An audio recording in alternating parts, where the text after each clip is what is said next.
Guys, maayong adlaw sa tanan no. Sa lahat po ng taga Mindanao, kasama natin si kaibigan natin na Dwinding Tarisyoto.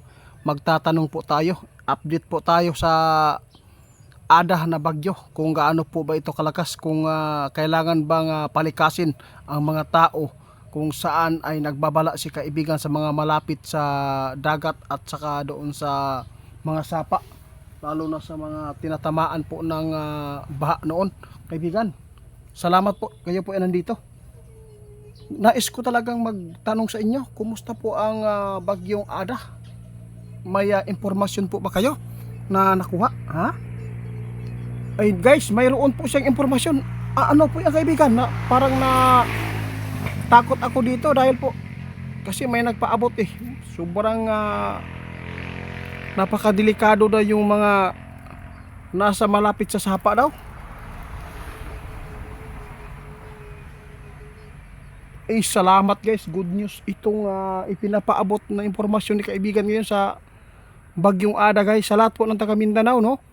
Ito po ang sabi ng ating kaibigan, good news. Pero kaibigan, bakit nasabi po yung good news? Ano po ba ang good news na yan? Yes, salamat sa lahat ng makapanood sa atin no, sa mga natatakot siya sa bagyo.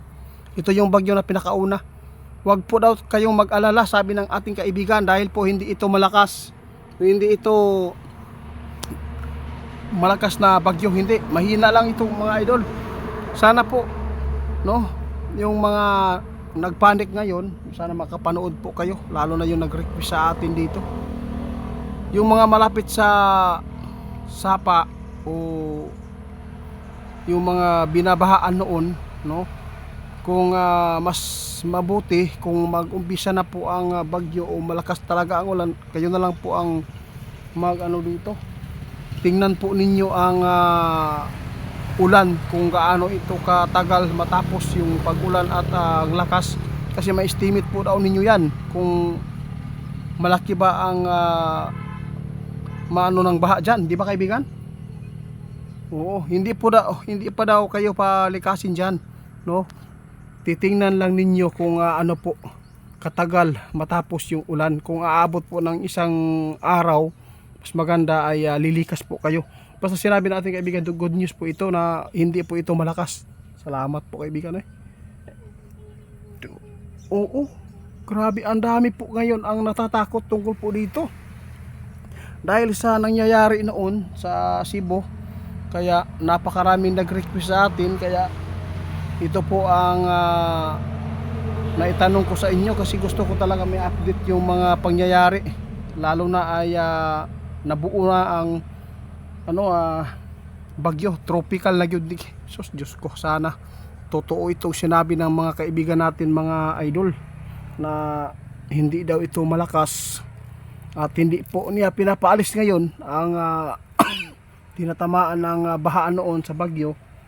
Kasi si kaibigan nagbigay po ng opsyon, pwedeng tingnan lang ang ulan, kung gaano ito katagal matapos. Kung aabot ng isang araw, maganda ay lumikas na lang, ha, para safety ba, hindi mapapahamak yung mga malapit sa mga bangin, ha, yung bahay nyo, huwag po ninyong tirahan muna kapag masama ang panahon, di ba? Salamat kaibigan ha. Napakabait talaga ng ating mga kaibigan guys. Lagi pong nagbibigay ng mga impormasyon na para paghandaan at hindi magpanik ang mga tao. Kaya salamat kaibigan sa inyo. Oo guys, daghang salamat po sa inyo ang pag-request sa among tungod kay isa pod mo nakahatag namo og inspirasyon. Kaya sa lahat ng napaabotan namin, mag-iingat lang po tayo lagi.